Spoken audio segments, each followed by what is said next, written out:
இங்கு கூடியிருக்கும் உங்கள் அனைவருக்கும் என் இனிய மாலை வணக்கத்தை அன்புடன் தெரிவித்துக் கொள்கிறேன். என் பெயர் ஏனினும் கிலன். நான் என் வாழ்வில் மறைக்கல்வி என்ற தலைப்பில் பேச வந்துள்ளேன்.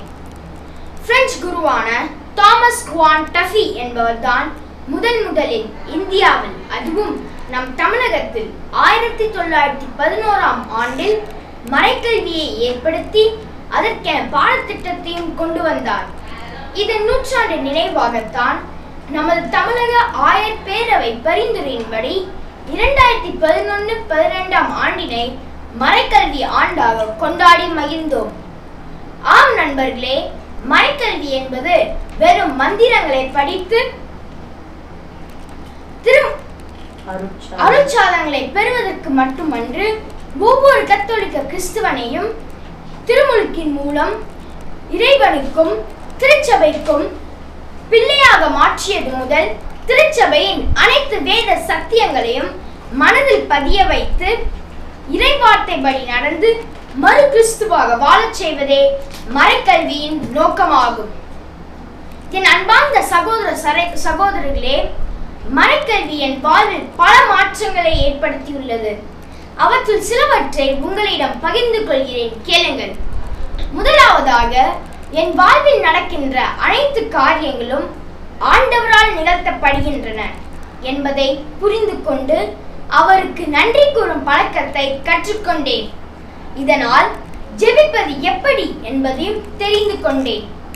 என் சிறு இதயத்தை இயேசுவின் பக்கம் திருப்பி அவன் அளவற்ற அன்பை நான் புரிந்து கொள்ளவும், திருவழிபாட்டில் ஆர்வத்தோடு பங்கேற்று நற்கருணை நாதரை தினமும் ஆராதனை செய்ய என்னை தூண்டுவதும் நான் பெற்ற இந்த மறைக்கல்விதான். நல்லதோ கெட்டதோ என்ன நேர்ந்தாலும் இது ஆண்டவரின் சித்தம், அவரின் திருவுளப்படியே எனக்கு நிகழட்டும் என்று அன்னை மரியாளை போல் தாழ்ச்சியுடனும் அன்புடனும் ஏற்றுக்கொள்ளும் ஞானத்தையும் அறிவையும் தெளிவையும் எனக்கு தந்தது நான் இல்லத்திலும் பங்கிலும் பள்ளியிலும் பெற்ற மறைக்கல்விதான். இயேசுவின் கரங்களில் நான் தவழ்கின்றேன், இனி என்ன கவலை,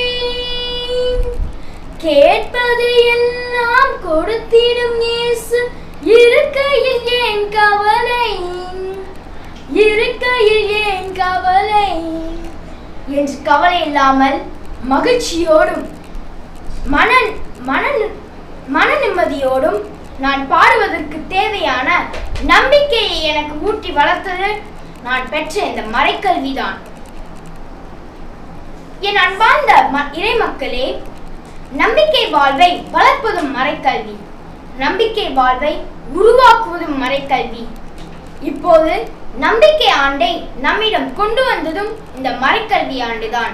இவற்றையெல்லாம் விட நான் ஒரு பீடச் சிறுவனாக இருந்து இறைப்பணி ஆற்றிடவும் தேவ அழைத்தல் பெற வேண்டும் என்ற ஆவலை என்னுள் தூண்டுவதும் இந்த மறைக்கல்விதான் என்று கூறிக்கொள்வதில் பெருமிதம் அடைகிறேன். எனவே வருகின்ற நம்பிக்கை ஆண்டில் மறைக்கல்வியை இன்னும் சிறப்பாக பயின்றிட இறைவனின் துணை வேண்டுவோம். இறைவன் நம்மை ஆசீர்வதிப்பார், நிறைவாழ்வு தருவார். நன்றி, வணக்கம்.